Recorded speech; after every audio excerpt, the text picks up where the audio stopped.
mağazalar, onlayn səhifələr sizi necə aldadır? Heç fikir vermisiniz? Reklam gedir, deyir ki, qış geyimlərinə 70% endirim.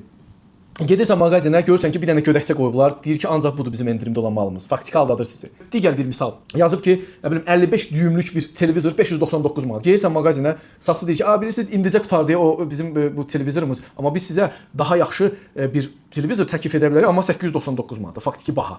Yəni məqsəd sizi ucuz məhsulla öz mağazinlərinə, öz satış məntəqələrinə dartmaqdır. Məqsəd budur.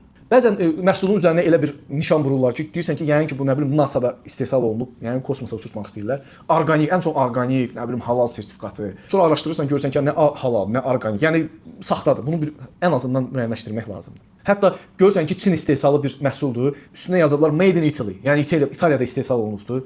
Bununla da rastlaşırıq faktiki. Başqa bir psixoloji oyun yazılıb. Son 2 məhsul qalıb. Yalnız bu gün.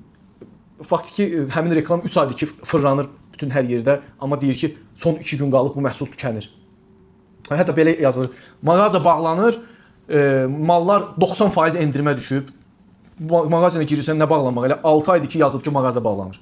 Ən çox da pulsuz tələsinə düşməyin. Baxırsan ki, pulsuz, baxırsan çatdırılma, nə bilim komissiya, xidmət haqqı məhsulun özündən baha gəlir. Biləsiniz ki, reklamların məqsədi sizi məlumatlandırmaq deyil, təbii ki. Məqsəd sizi tələsdirib, düşünmədən qərar verməyə məcbur etməkdir. Yəni bu sadaladıqlarımın hamısı istehlakçıların hüquqlarını pozur. Belə hallarla rastlaşmısınızsa, təbii ki, müraciət edə bilərsiniz.